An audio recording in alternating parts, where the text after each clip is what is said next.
right, read on. Verse 17. While he was yet speaking, there came also another and said, the Chaldeans made out 3 bands and fell upon the camels and have carried them away. Yea, and slain the servants with the edge of the sword. And I only am escaped alone to tell thee. Okay, robbed again by knife point. Okay, that was the weapon of choice, a Rambo knife, a sword. In that day, so you got held up with a knife. Okay, so robbed again by knife point. Not only robbed again by knife point, but the servants were killed. And what was stolen? 3,000 camels. Okay, 3,000 camels. Everybody got that? By the who was that? Who was that stole it? The Chaldeans, right? Yeah, the Chaldeans. Okay, let's jump to verse 20. See, let's get through this. We just establishing that this is wealth that is diminishing. Okay, this is wealth that's diminishing. The livestock was considered how wealthy an individual was. Verse 20, read. Then Job arose and rent his mantle. Read on. And shaved his head. Come on. And fell down upon the ground. Read on. And worshipped. So everything was taken. When you read the story of Job, we can't go through that. I'm just trying to stick to the point. His family was killed as well. Those 7 children, those 7 sons, 3 daughters. They also was in an accident and had died. So everything Job had was gone at this point. So read that one more time. What verse you in? Verse 20. Read it again. Then Job arose and rent his mantle. Read on. And shaved his head. Read on. And fell down upon the ground. Read on. And worshipped. Read on. And said, naked came I out of my mother's womb. Meaning I didn't have none of this stuff when I came into this world. Okay, read on. And naked shall I return thither. And when I leave this world, I'm not gonna, I'm not leaving with any of this stuff. Okay. So what he did is he put everything in a proper perspective. The Egyptians, you're going to see, they're not going to do that. They lost their possessions, and they cried like hell. Everybody understand that? I came to this earth with nothing, and I will leave with nothing. So Job is showing great understanding about possessions. Okay? Everybody understand that? That when you acquire possessions, they're not really yours. The Lord is like allowing you to use this stuff while you're here, but it's not really yours. Because if it's yours, then you should be able to take it with you when you leave here, right? Right? But you can't do that, right? But to show you what's going on with the Egyptians when they dug up the tombs of a lot of these Egyptians, where you see the gold and they was buried with it, right? So it's showing you how they felt about their wealth. So this is why it's very important to point out when the Lord was attacking their sheep and their oxen, and that he was attacking their wealth, because they took this stuff very seriously. Do everybody understand that?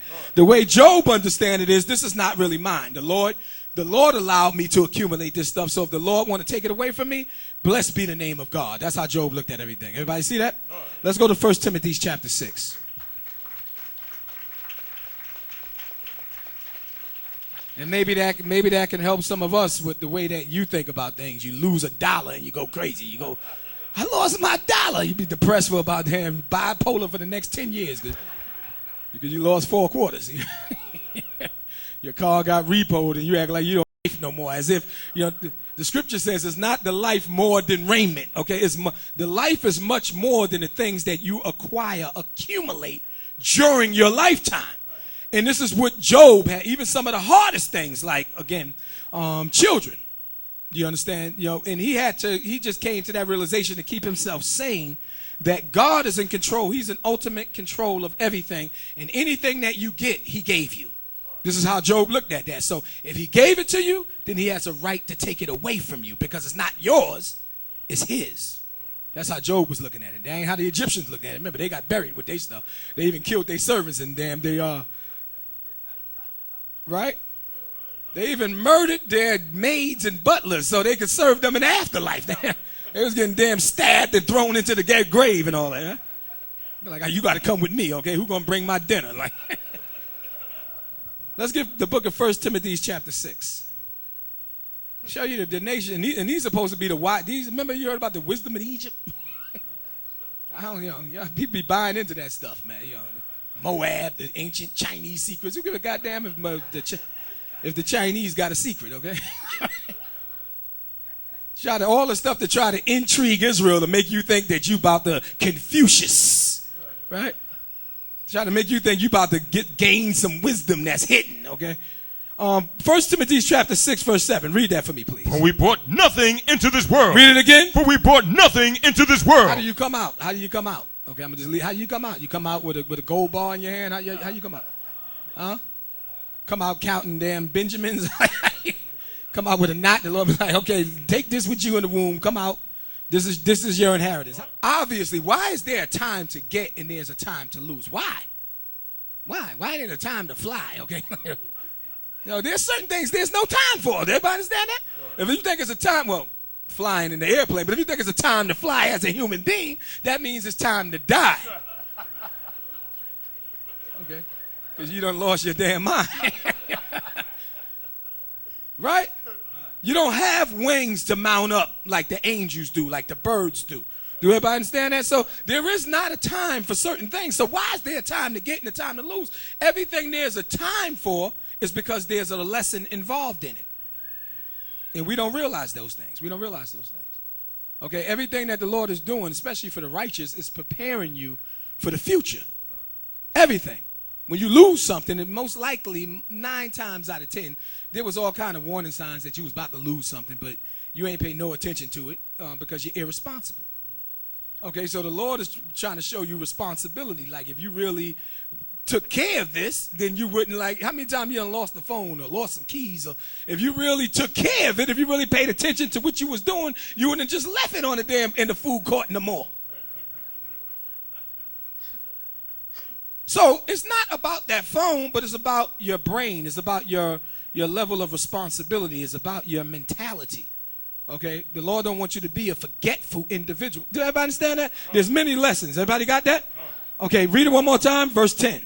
For every beast of the forest is mine. Come on. And the cattle upon 1,000 hills. I know all the fowls of the mountains. I know all the fowls of the mountains. Okay, so all the birds are his. Everything is his. Let's go to the book of Matthew chapter 10. So what is he about to do? He built the Egyptians up. He made them rich, and he about to take the wealth. Okay, that's what he about to do. And he can do it. Okay, Pharaoh going to have to understand that he's doing this because he can do it. Matthew chapter 10, verse 29. Read that, please. Are not 2 sparrows sold for a farthing? The Lord said that I know all the fowls of the mountain, every bird. Okay, you know the multitude of birds. He know all of them. Okay, and are not 2 sparrows sold for a farthing? They're not valuable like that. Read on. And one of them shall not fall on the ground without your Father. But yet, as small as they are in value, it still takes God to give the okay for one of them to die. Okay? Again, as small as they are in value, God still has to give the okay for one of them to die. So again, as a children of God, you don't understand the advantage. I know that from just the statement I made and your reaction to it. That's like no big deal to you. But that's actually a very big deal. Okay, that's a very big deal. The scripture says, be not ignorant in any matter, whether small or great. As the children of God, what God is trying to teach you is how he's trying to teach you to be like him. He's the sovereign king. He's over everything. And what he's saying is, and this is supposed to be giving us the confidence that nothing actually goes on without him giving the okay. No matter how least or how great it is, he still has to give the okay. Not one bird will fall to the ground without his okay. So why is this important? Because again, it's showing you that Esau will try to make you believe that just some disease just broke out of nowhere and cattle was dying. It had nothing to do with God. What God is telling us is everything has something to do with him. Right. Yep. You don't never take him out the equation. Do everybody understand that?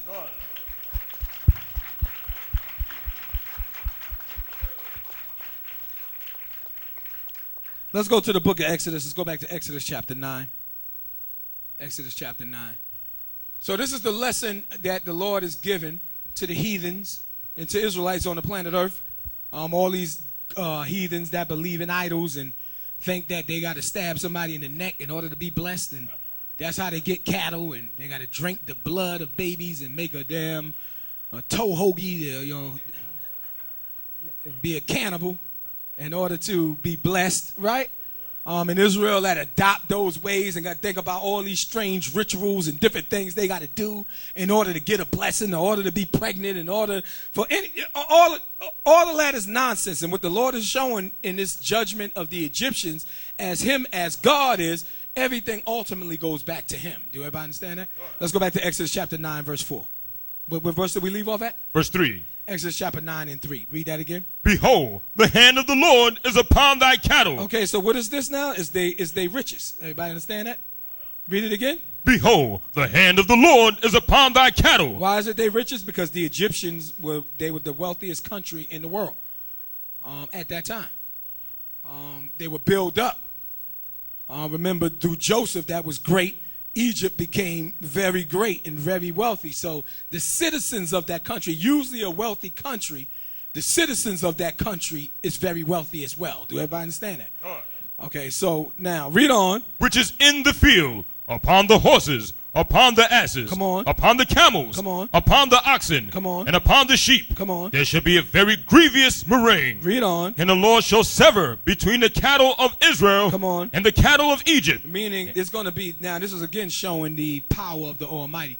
That this is a contagious, is a pandemic, is an epidemic rather. It's an epidemic. And it's an infectious disease. So, you could just say, okay, well, they got this from nature. Okay. But what stopped the Israelite cattle from getting it? Do everybody understand that? If it's an infectious disease and it's supposed to be spread from contact and through the air and different things of that nature, the Lord is also showing that I'm going to do this. And to show you that it's me doing this, I'm going to make sure that none of the Israelites' wealth is touched. And I'm only going to be touching your wealth. Do everybody understand that? Let's go from there. And let's get, keep reading. Read verse 4. Read verse 4 again. And the Lord shall sever between the cattle of Israel Come on. and the cattle of Egypt. Read on. And there shall nothing die. How many? Nothing die. One or two? Nothing die. Read on. Of all that is the children of Israel. So in the whole land of Egypt, all their wealth, just like that. Everybody that had wealth and they had maybe 3,000 sheep and 7,000 oxen, they were going to be dead. Just like that, overnight. Do everybody understand that? But not one of the Israelites, not one. Okay, the Israelites still going to be on their horses, like right there. What happened to your horse, dog? Yeah, you lost your horses? Not one. Okay, this is not, again, and this is very important in the day and age of time that we live in, because Esau declared himself to be the wisest person on the planet and makes a reason, gives you a reason for every phenomenon to explain away God. They'll tell you that this is happening because who the hell made that person an expert? You just believe in them. Right? Let's go to the book of Psalms chapter 39. You got people that just take what they say. The sun going to burn out. How you know? Right? Like, what are you going to do to measure that the sun is going? Like, how the hell?